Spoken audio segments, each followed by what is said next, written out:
Dr. Deeksha, ma'am, please, can we have your presentation, please? Just a minute. So can you see my slides, Mohit?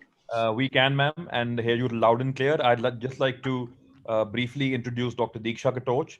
Ma'am has been our senior all throughout at PGI and is currently an assistant professor, soon to move out of the assistant professor grade and to be promoted, and has done avid work in pediatric retina, which is, I think, her calling, and she has a great case to show. Dr. Deeksha, ma'am, please. Thank you, Mohit, for the introduction, and thank you, Raman sir, for the opportunity. So after all these very interesting and challenging cases of uveitis and masquerades, I will be showing a relatively simpler case, but with a little surgical challenge. My patient was a 5-year-old female who was just presented at the beginning of September this year with complaints of diminution of vision in the left eye noticed since a week, which was sudden in onset and progressive. Her birth and developmental history were normal for age, and she had been diagnosed as primary congenital glaucoma at 2.5 months of age, for which she had undergone trabeculotomy with trabeculectomy in both eyes outside when she was 1 year of age in 2016. Post-operatively, she developed an inoperable retinal detachment with vitreous hemorrhage in the right eye. So in the left eye at presentation, she had high intraocular pressures despite medications and advanced disc cupping of 0.9. And she had had a complicated course in the only seeing eye over the years, with a repeat trabeculectomy, and mitomycin C done in 2017, then a goniotomy done in 2018, then finally the placement of an ADI device in 2018 in the inferior quadrant, followed by a subsequent phacoaspiration with IOL implantation in December 2018. As per records, her visual acuity somewhere was around a little bit around 6/60, and IOP had been controlled on Dorzox T since 2018. So at this time, right eye had phthisis bulbi, and left eye, her visual acuity had dropped down to hand motions. Intraocular pressures on dorzolamide timolol were 10 millimeters of mercury. Anterior segment showed the presence of Harb stria, a posterior chamber IOL, surgical peripheral iridectomy superiorly, and the ADI tube could be seen in the inferior nasal quadrant. Posterior segment had advanced disc cupping. The media clarity was grade 2 because of all the stria in the cornea, a mid-dilated pupil, and some synechiae. And as shown in the OCT, there was a macula of inferior retinal detachment and the presence of a hemorrhage at the macula. So our surgical plan was first to try doing a scleral buckle with subretinal fluid drainage, because this was an inferior detachment. This was a young child, and we all know the challenges in hyaloid removal in such cases, and also because of the compromised cornea. But the issue here was the ADI implant in the inferior quadrant, and the challenge was the placement of the tire in the inferior quadrant. So a small literature search, what I did was that as we all know, that placement of an episcleral plate of the glaucoma drainage device in eyes with scleral buckle remains challenging. And I could come across only one case report in which scleral buckle had been applied in eyes with a previously already placed GDD. And this patient was an adult with a giant retinal tear and was managed with a pars plana vitrectomy and an encircling band, so not a tire here. And the encircling band was attached to the BGI, or the bar vent implant, to incorporate as a component of the encircling scleral buckle, and reattachment without intraocular pressure complications had been achieved in this case. There are a few series of placement of the glaucoma implants following a scleral buckle, and these are the two techniques which have been reported, that if the retinal detachment surgery has been done more than 3 months apart, so wherein we expect that the fibrous capsule around the buckle has already now developed. So in those situations, a silicone tube or a long Krupin valve implant was placed within the fibrous capsule with to variable lengths, and even sometimes reaching below the recti muscles. However, this type of technique has an issue that frequently the distal end of the tube can get clogged by the fibrous tissue, and it may lead to failure of the procedure. So to prevent that, to prevent the tube obstruction at the distal end, and there have been reports of tube migration, venting slits have been advised to be placed in the tube to prevent obstruction. However, this type of technique may require multiple surgical revisions, and the failure rates are also close to 40%. The second technique that has been described, and this is if the retinal detachment surgery with the placement of the buckle is less than 3 months duration. In this case, trimmed Barwell, as you can see that this is a shortened, normally the Barwell implant has a plate length of 32 millimeters, so it has been shortened and it has been slided under the tire, and then the tube has been placed into the anterior chamber with a kind of a silicone tube initially to prevent the hypotony, because this is a non-valved implant. However, to pass this plate uh, underneath the tire may be challenging, and sometimes scleral perforations can happen if there is a scleral ectasia beneath the buckle. So one case series of combining the placement of the glaucoma drainage implant along with surgery for retinal detachment is there. 30 eyes of 30 patients, mostly adults, no eyes with congenital glaucoma. And in this case, none of the cases had a tire, and most of the cases the 240 band was placed, and the Barwell implant was inserted above the scleral implant, and the tube insertion was done in some situations in two conditions, like it was done simultaneously in a group and delayed variably from 1 to 24 months in the other group. The IOP control was achieved in 82% cases, and retinal attachment had a success rate of 93%. So this is I'll just a short video of how I did the case. So in fact, the glaucoma consultant, Dr. Sushmita, she came in the OT because she was so worried that after so many procedures, that if I could just do something that I don't remove this this implant there.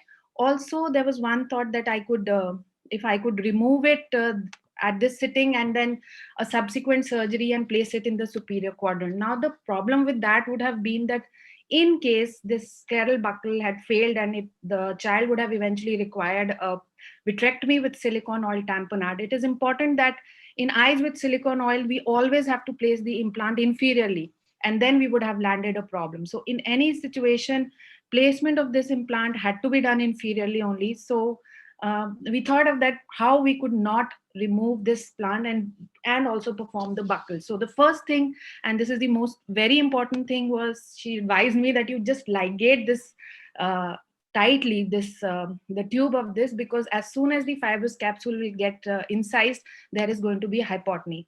So after that, after using a 6-0 Vicryl to tightly ligate the tube of this implant and tagging the recti muscles and performing the cryopexy, the fibrous capsule of the implant was excised, isolated and excised.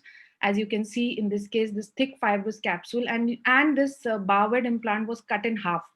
And like you can see here, after this, the 240 band was passed in all the other quadrants and tied with the 50 Dacron sutures, since the tire had to be placed inferiorly and brake was inferotemporal in location. So the 277 was placed in the inferotemporal location after further trimming. Like you can see here, this Barwell, this RD implant is further trimmed just medial to the medial rectus, and I have shortened the length here.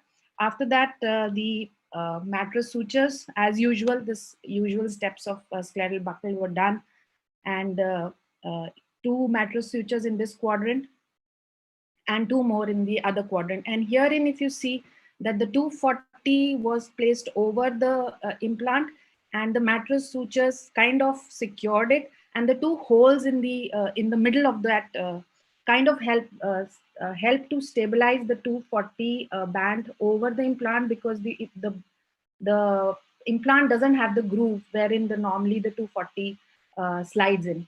So after that, drainage was done, and the sutures were tied, and the conjunctiva was closed meticulously over this, and the Vicryl suture which was used to tie was not removed, because otherwise it would have when it would have led to hypotony right there and then, and the conjunctiva was henceforth closed. So this is the just follow up.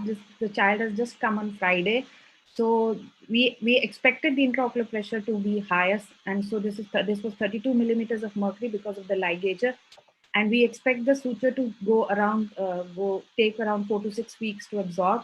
So the child has been maintained on oral acetazolamide along with dorzolamide timolol combination. However, the retina is attached. The child is counting fingers close to face, but is coming back, and the mother says the child has shown improvement of visual acuity. So the child has been advised follow up and close watch for intraocular pressures.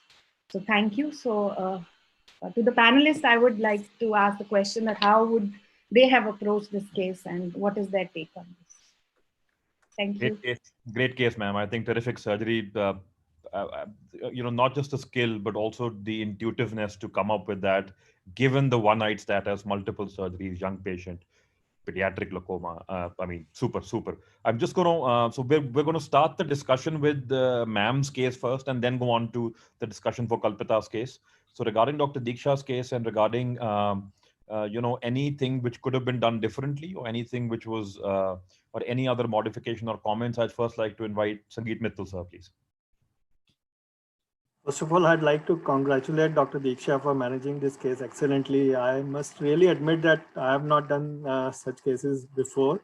And I don't know what to say right now, but she has done it quite nicely, I think. Thank you, sir. Thank you, sir. Raman, sir, any comments from your side? Any other pointers or anything else that you would like to, tube ligation, anything on that, or any other comments you'd like to make, sir? I think basically I was part of this whole thing when this case was being done, and I think the credit goes to Dr. Sushmita, and because she wanted to save this tube, and the idea was great, and then the improvisation by Deeksha. I mean, retina surgery is, I mean, there are no rules there. I believe in that. There are no rules. You always improvise and try to do the best for the patient, and this is what has been done, and this is excellent results. In fact, I must just mention that Sushmita ma'am did really come to the OT. She said that do something, but please don't remove this implant because there is, and in case the child would require vitrectomy, ultimately it had to be placed there only, inferiorly only. So just don't remove this implant somehow. So just tried it. Yeah, great. I'll throw this now to Dr. Raja and just take his comment on anything that he might have thought could be done differently or similarly or whatever, and any concerns with of trying to apply. And I know this is not an easy answer, but actually putting a 240 band on top of a exoplant and any chances of further down the line scleral dehiscence, scleral rupture, scleral.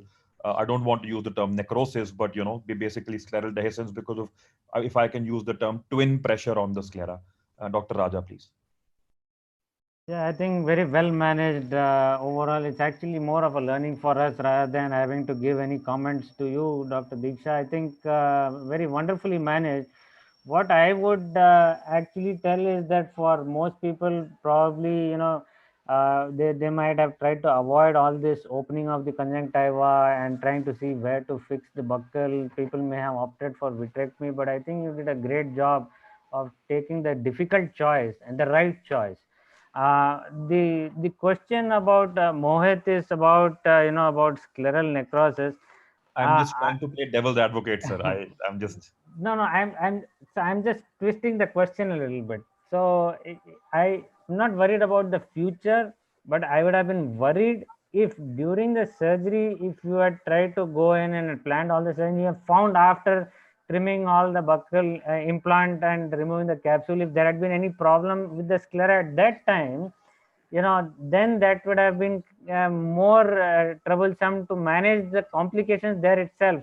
So that would have been, so I don't know whether we should be ready with a scleral patch graft at that time if we find any problem. Maybe that, I don't know, maybe you already had it in mind and you were prepared, but that's one thing I would keep in mind, that whenever I'm going in for these difficult cases, and God forbid if we end up in some problem while dissecting, while freeing up space, if there is an issue, then we should keep a sclera graft ready. That's the only thing I have in mind. Otherwise, I don't know how I would have managed. In fact, I probably we should be referring it to you then now if we get any such cases, because you have the experience also. You did very well.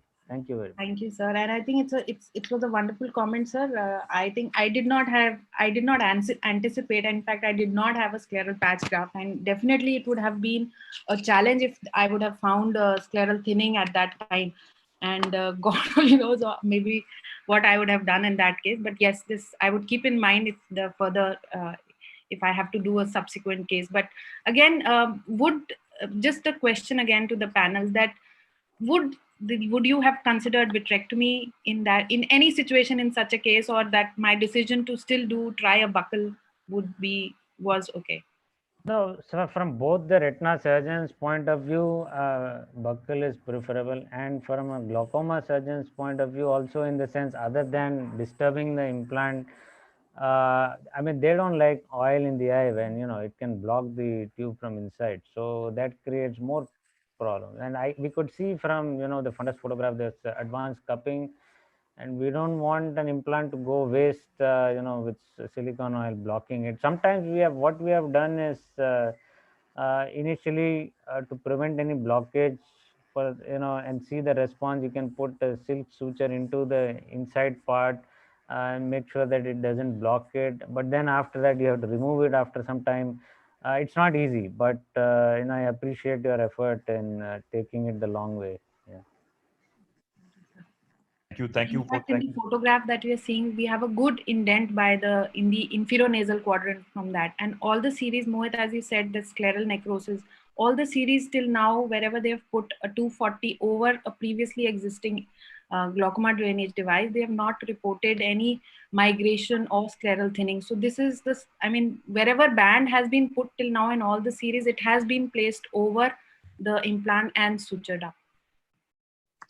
Great. Thank you, ma'am. I I think was, the ma'am. Mohit, just one thing I was just wondering right now, whether it could have been cut the tire, just spare that area and then place another tire adjacent on the other side and then bridge it with the 240 and just the implant acts like a buckle, whether it could have been done.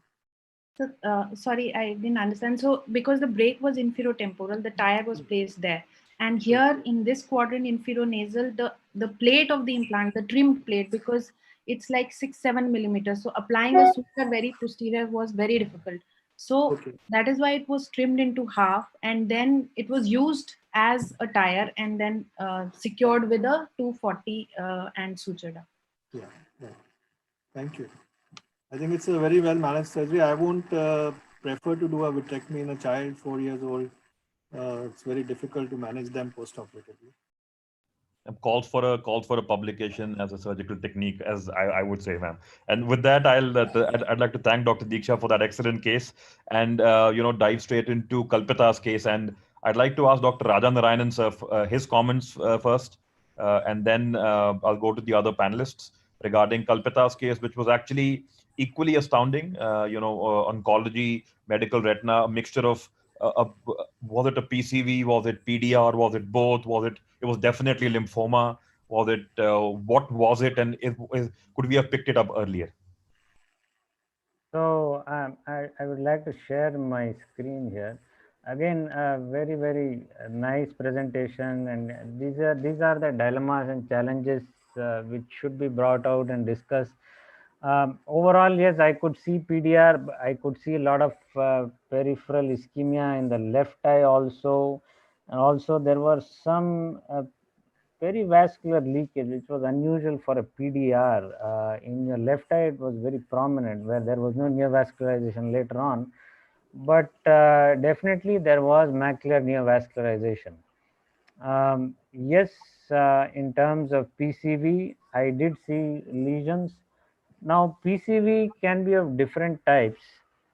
One is the exudative type, where we treat it like an ARMD more or less, and then you have the hemorrhagic type, where you have some differences in terms of their presentation, FA or ICG. Now, I just was, when I saw Dr. Kalpita Das presentation earlier, and immediately struck in one of my cases, I had some FA and ICG features just enlarged. So this was again an extramacular PCV. Now, extramacular PCVs generally are more of the hemorrhagic type, and they are less often associated with a branching vascular network or a new vascular network. That's why whenever you see PCV nowadays, people are also calling it as a type 1 aneurysmal CNV. Basically, it's a choroidal neovascularization with aneurysmal endings. But you do have the other variety of extramacular hemorrhagic PC where you may not have a CNV, a type 1 CNV. So they are actually the typical, or where you'd have to call them as PCV and not as type 1 aneurysmal CNV. But in this case, where it was hemorrhagic PCV and which was similar to Dr. Kalpita's case, we have RP changes which are similar to what you had shown. This is not often. I looked at quite a few of my ICGs and FAs of different hemorrhagic PCV patients. I did not find that very often. But in one of the cases, I did see. What I'm trying to say is, while you mentioned about the leopard skin pattern, it may not be the clincher for a lymphoma, as it was in the previous case of Dr. Priya, even ciliocoroidal effusion. There can be multiple reasons for a leopard skin pattern of RP. I would, in fact, if you really want to clinch the diagnosis, we should go in for a vitrectomy, do whatever PCR testing and also cytology, and then clinch the diagnosis in a way that, okay, yes, now patient had ileocecal lymphoma, and I have now proven intraocular lymphoma also. But just the presence of ileocecal lymphoma may not be that appealing for me to say, based on leopard skin appearance, to have an intraocular lymphoma. I mean, unless obviously you have a primary intraocular lymphoma where you do a CNS tab, you find that's a different issue. But just an ileocecal lymphoma, with this, I would probably go in to do further testing of the intraocular lymphoma before I label it as an intraocular lymphoma. Great. So, absolutely, I think the moot question, as you alluded to, Dr. Raja, was whether we have confirmation or we have any evidence, or that we can say with certainty that the intraocular changes are secondary to the lymphoma. Keeping in mind that the secondary lymphomas generally don't tend to involve the retina as much as they would involve the choroid, and the presentation would be would be a lot different from what we are routinely geared towards looking at in a primary vitreoretinal lymphoma. Absolutely great point, sir. Raman sir, can we have your comments on this case, please? I think most of the points Dr. Raja has taken care of. Kalpita, one thing is, you asked that is there on the OCT, can we find out, differentiate between the two? The OCT-A does show this angiogenesis there. There is no doubt about it. Now, if you go to the first OCTs, apart from the lesion there, I see some bumps there below the fovea also. I think it is there. We have to rule out whether we are seeing those bumps like drusen's there clinically or not. To me, I see those hyper-reflective dots there actually, and we have to see those clearly. And it appears to be that it had some subclinical disease at that time also when the patient presented. And yes, once you give these patients anti-VEGFs, even lymphoma does tend to resolve. It has been shown systemically that in the systemic lymphomas, they give bevacizumab to these patients to take care of the angiogenesis, and probably some amount of anti-VEGFs to this patient has taken care of disease, lymphoma also per se at that time. But two can exist together. It has been the AMD and lymphoma together has been reported, but I've not come across the IPCV and lymphoma thing. I don't know, I may be wrong, but I would have a look at the OCT again, because it is giving us the clues that something is happening below the foveal center in both the eyes in this patient actually. Yeah. Thank you, sir.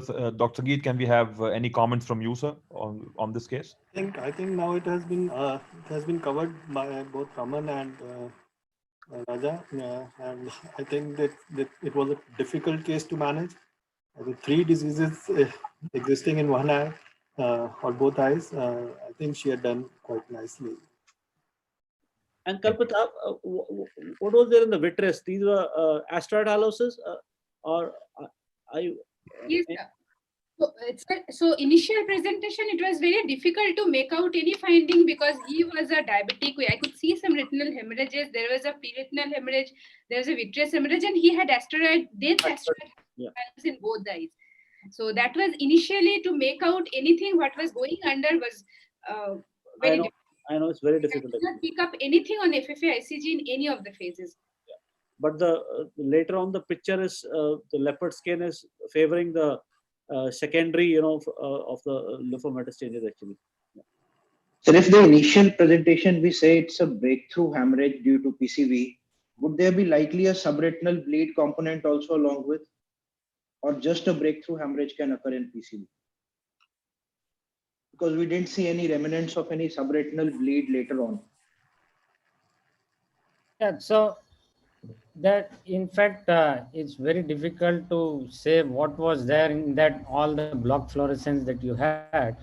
Whenever you have a breakthrough hemorrhage, that can be a bigger size than the subretinal hemorrhage, so you may not be able to see. And then the later on RPE atrophy which happened can correspond to what was there subretinal initially. It's possible, but again it was a difficult case, with all the asteroid haloses and the pre-retinal hemorrhage. It was not easy to see through. So I mean overall it's like it's a difficult case. Even now I would say that we should be on the lookout for any further lymphoma changes if at all you are expecting. But if you see anything again, maybe worthwhile to go in and take a biopsy in this patient. Absolutely. I was about to come to that. Sir, I have a question. I just want to know, if already we have a tissue diagnosis of ileocecal lymphoma and seeing some clinical features in the eye, do we need a separate tissue biopsy to say it as an intraocular lymphoma? Yes, because I'm not sure if it's a lymphoma just based on the leopard skin appearance. I mean, if I see any other lesions of lymphoma, I would still tend to, even if otherwise I would like to confirm, but just the leopard skin appearance by itself, as was shown in the previous case, the ciliocoroidal effusion also, you can have a leopard skin appearance. I showed my patient of PCV who just had hemorrhagic PCV. This patient has a very long follow-up. There is no lymphoma in that patient. So it's just that, earlier people used to think if there is a retinal tract, it's always a CSR. Now we know it's just a chronic effusion. There can be multiple reasons for that chronic effusion. So I would say that if there is another lesion, if it comes back again, if it's hemorrhage, then it's unlikely to be lymphoma. But you be on the lookout for any other lesion if it comes again. Thank you very much, sir. Absolutely. Absolutely. Great points, everyone.